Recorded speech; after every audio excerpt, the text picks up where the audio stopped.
Hi guys, this is 1992 KTM 550. Come closer so people can see it. This is a 550 cylinder two-stroke. It does have the 500 placards on it, but it's actually a 550 two-stroke. And this is one of my bikes. If you don't know much about these originally came from sidecar motocross.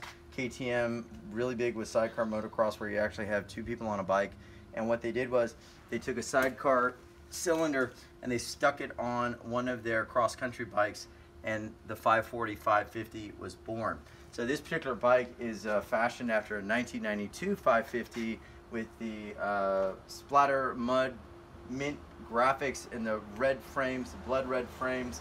I think one of the most exciting years for the KTMs, and they were actually going through a bankruptcy at the time, so there was a lot of challenges getting this bike to market, but it's absolutely a beast. So if you've ridden a 500 two-stroke, this is a 550, and the rumor is that these things back in the heyday would walk away from the 540, from the 500 CRs and the 500 KXs.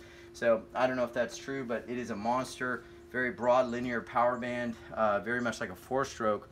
Now this particular motor was actually ported by Eric Jensen, who did the motor work for Danny Hamill, and many of you know Danny was the guy that won one of the big races in the 90s, King of the Desert, and unfortunately died at Baja.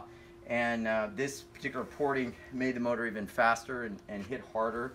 So it's a great bike, and some of the updates that I've done really have been just to keep it a little bit stock looking. Change out this rear brake. This is the brake off a 95. The original one doesn't work anymore, so I just swapped that with a 95 brake.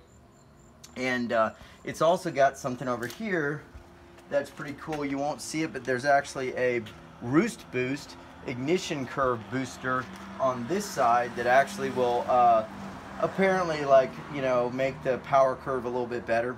The pipe's been chromed, and it's definitely a monster. I'll start it up for y'all, because everyone, if I don't, they're gonna ask me, why didn't you start it? So let me try to start it here and back. We're gonna talk about the procedure to start one of these. It can take a while to learn it, but once you do, it's a lot of fun. So what you got to do is you definitely want to wear boots, and you want to basically get used to finding top dead center. So top dead center is going to be right where you get that first bit of resistance. That's pretty much your top dead center, because that's when all the gas and air is getting compressed up in the cylinder head.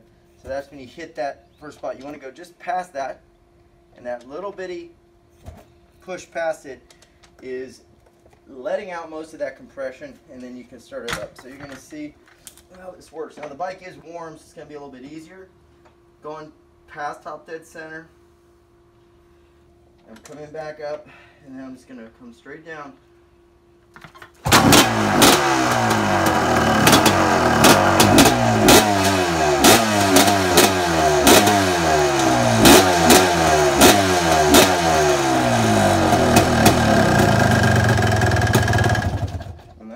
That's the 550. Absolute beast. Probably could be jetted a little better, but this is what we got. So if you ever get a handle on one of these or get a hold of one of these, they're pretty awesome and very fast. Thanks for